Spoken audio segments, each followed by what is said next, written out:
Ei, pessoal, a gente está aqui hoje para mais um Canguru Entrevista, hoje recebendo a doutora Juliana Franco. E eu tenho um enorme prazer de receber a doutora Juliana aqui. Ela é pediatra, mas ela veio falar de um tema que eu não estava acostumada a ver pediatras falando, disciplina positiva. Um tema que tem despertado muito interesse dos pais, uma nova proposta de relacionamento entre pais e filhos. E a doutora Juliana acabou virando uma especialista nisso, porque ela foi buscar soluções para a casa dela e acabou se tornando especialista nisso para ajudar também as mães dos pacientes dela. E eu vou deixar que ela mesmo conte para a gente o que é disciplina positiva, como os pais podem usar essa nova proposta pedagógica para melhorar a qualidade de vida em casa. Oi, doutora Juliana, obrigada por aceitar nosso convite e estar aqui com a gente hoje. Obrigada a você. A disciplina positiva, para mim, veio como quase uma missão.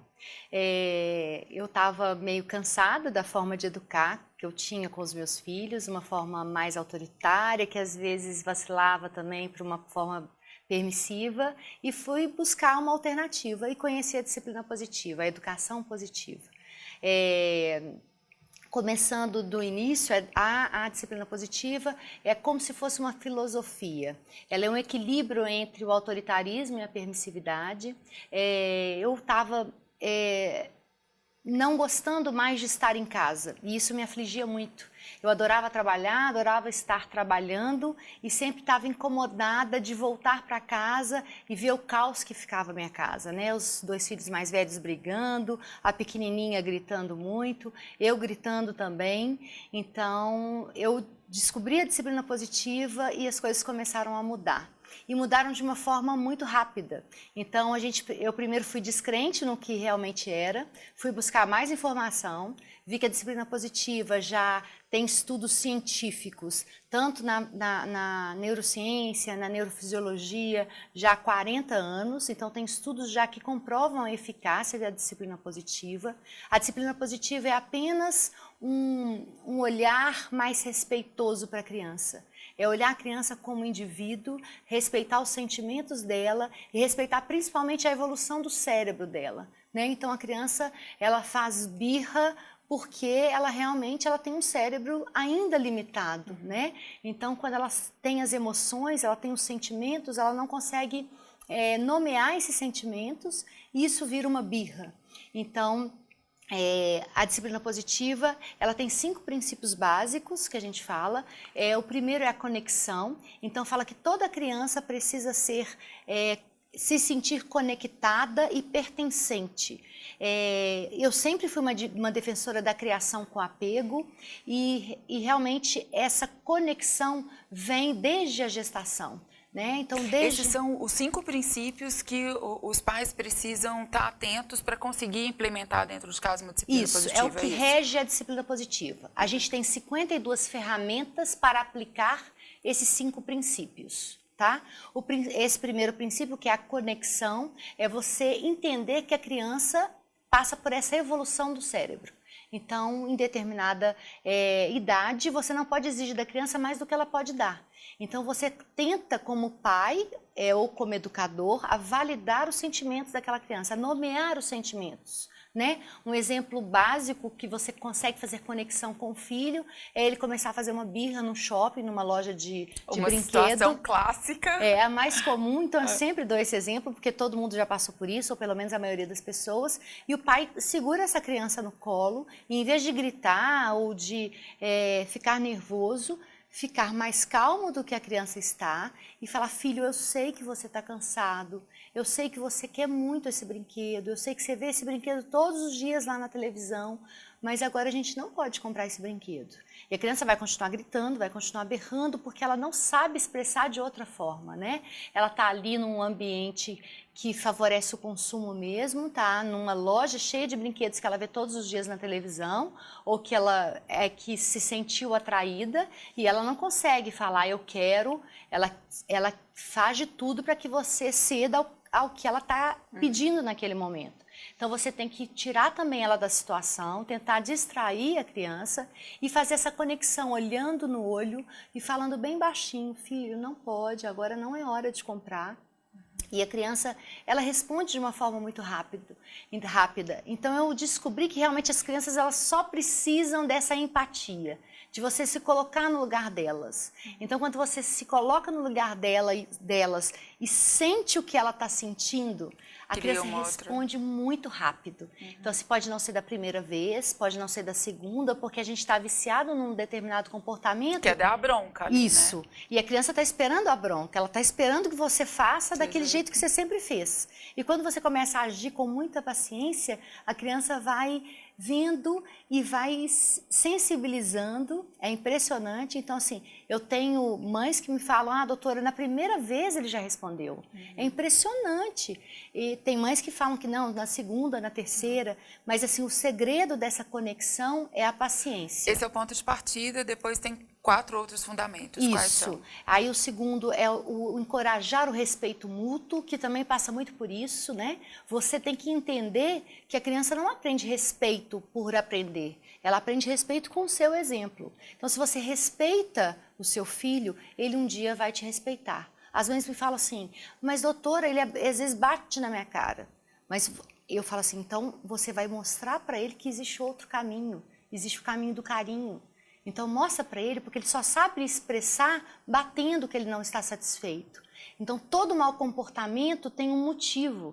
Normalmente, na disciplina positiva, eles falam que o mau comportamento está sempre ligado a um mau encorajamento. Você tem que encorajar o seu filho a se comportar bem. E você encoraja o seu filho a se comportar bem dando bons exemplos. Então, se você sempre é respeitoso com ele, filho, não faz isso aí não é a melhor maneira, vamos tentar buscar uma solução. Querer mostrar para a pessoa que realmente aquilo não vai levar a nada.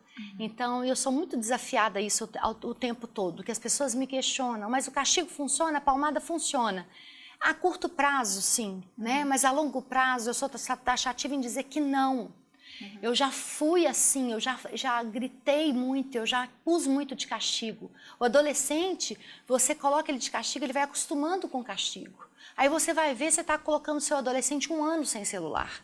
E aquilo ali te mata, porque, poxa, todos os colegas... É mais sofrido para você do que para ele. É mais sofrido para a gente do que para eles se viram, né? Então a gente começa a tirar tudo e não resolve nada. E essa coisa desse autoritarismo dá 2 consequências muito sérias. Uma que é o medo. Então, o filho com medo do pai é a pior coisa que tem, né? Principalmente na adolescência. E a outra possibilidade é fazer as coisas escondido. Né? O filho que vive no autoritarismo, ele começa a fazer as coisas escondido. Ele não vai deixar de fazer o que é típico da idade dele, o que ele vai querer, mas ele encontra uma forma de não ter o confronto. Exatamente. Então ele vive sempre naquele dilema de estar fazendo tudo escondido, mas ele faz escondido até para vingar. E o permissivo nem se fala, né? Que é uma criança que cresce achando que o mundo serve ela e que as pessoas estão ali para servi-la e ela vai encarar um mundo que é muito mais difícil. Então ela vai ter várias frustrações e ela não sabe passar por essas frustrações sem o uso de, às vezes, algumas substâncias que fazem anestesiar aquilo, né? Então, eu falo que são adolescentes que depois têm mais facilidade para entrar para as drogas lícitas e ilícitas, que têm mais chance de depressão, de ansiedade, porque encaram um mundo muito mais difícil do que aquele que ele viveu dentro de casa. Ser efetivo a longo prazo é realmente criar na criança aquela coisa do bem, fazer uma criança ser uma criança do bem, encontrar a felicidade dentro, em vez de precisar de alguém para conseguir a felicidade, né? Quarto e o quinto? Quarto são as habilidades sociais e de vida, então elas descobrem as habilidades sociais e de vida. Eu falei na palestra da Canguru e repito, é bom a gente colocar a criança para cooperar em casa, eles se sentem úteis, eles se sentem conectados com a família, quando eles têm aquelas coisas que eles fazem mesmo para ajudar, então arrumar a cama, lavar a vasilha, essa cooperação não funciona para eles como um trabalho, funciona para eles como se sentir útil. Se sentir parte daquela família, eles se sentem parte da família. Eles voltam lá no primeiro princípio da conexão. Eles se sentem conectados com a família quando eles estão cooperando. E o quinto princípio é você incentivar a criança a descobrir as suas capacidades mesmo. Então, você deixar seu filho fazer aquilo que ele realmente gosta. Então, ele desenha, você encoraja. Que desenho bem feito, meu filho. Você se esforçou, olha que bacana. Então, tenta não elogiar o filho. Elogiar, você é lindo, você é perfeito, você é o melhor em matemática. Tenta sempre encorajá-lo a melhorar. Tem um estudo científico muito bacana que eu fui olhar, que a diferença do encorajamento para o elogio. O elogio te bloqueia. Então, você é o melhor em matemática, então você vai sempre querer fazer sempre ser daquele jeito na matemática. Você não vai querer ser melhor. Você não consegue também é um uma problema, frustração né? e é um problema. Se você encoraja, nossa, você se esforçou e você foi muito bacana. Então você cada vez vai ser melhor. Esse estudo mostrava crianças que faziam as encorajadas e as elogiadas, a elogiada, então eles davam a prova para a criança escolher. A criança sempre escolhia a elogiada, sempre escolhia a prova mais fácil. Para ela sempre tirar 10. E a encorajada, exatamente, para sempre conseguir aquele elogio. Então depende de satisfazer o outro. Então eu sou feliz se o outro me der 10, né? E a criança encorajada, não, a criança encorajada, ela quer a prova sempre a mais difícil, porque é um desafio. Porque a pessoa fala assim, nossa, você tentou a mais difícil, e isso é o mais bacana. Queria falar um pouco de uma coisa que me surpreendeu até, que a doutora Juliana me contou hoje. Ela já falava sobre isso no consultório, falava nas palestras, mas agora a doutora Juliana é uma das especialistas reconhecidas no Brasil, certificada no Brasil para ensinar a disciplina positiva. Conta isso pra gente, doutora Juliana, na verdade foi um caminho assim, quando eu descobri a disciplina positiva, eu quis procurar o máximo de conhecimento possível. Né? Então eu comecei fazendo vários cursos, alguns cursos online, outros cursos presenciais, e aí fiquei aguardando a Disciplina Positiva Brasil, que é realmente são as pessoas autorizadas pela Jane Nielsen, que é a autora dos livros, né? Que é uma escritora americana. Que é uma escritora americana, que tem os livros na área de disciplina positiva, tem disciplina positiva para adolescentes, disciplina positiva na sala de aula. E ela tem 2 pessoas no Brasil, 2 psicólogas, que são autorizadas a dar o curso. Então, assim que lançou o curso, eu fiz o curso, então tenho o certificado como mãe, né? Mãe que tem um certificado em disciplina positiva, e vou agora 1º e 2 de agosto, vou tirar o certificado como profissional da área de saúde com o certificado para disciplina positiva. E para quem está querendo muito experimentar isso, quer testar isso em casa, tem mais novidade por aí, porque a doutora Juliana está preparando um e-book para ajudar a implementar essas 52 ferramentas. Conta disso para a gente.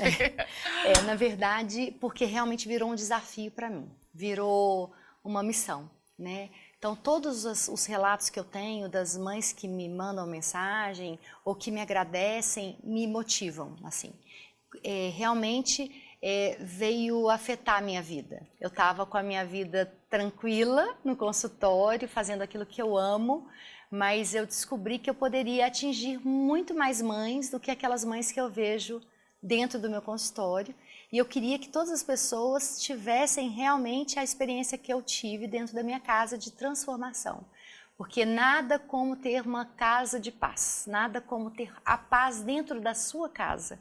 E eu acredito hoje na disciplina positiva como o único caminho para a paz na humanidade.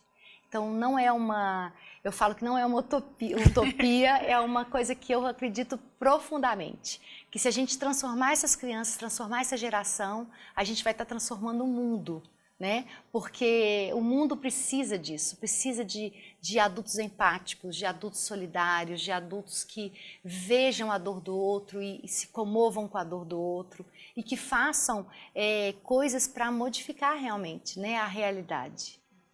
Eu não consegui implementar a disciplina positiva ainda na minha casa, estou esperando o e-book da doutora Juliana para conseguir aprender tudo, mas faço minhas as palavras da doutora Juliana. É isso que a gente quer fazer aqui, ajudar os pais a criarem filhos melhores para o mundo, porque assim a gente vai transformar o mundo. Então eu desejo para vocês que consigam aí um caminho para ter paz em casa. Sigam a doutora Juliana. Obrigada, doutora Juliana. Obrigada, Ivana.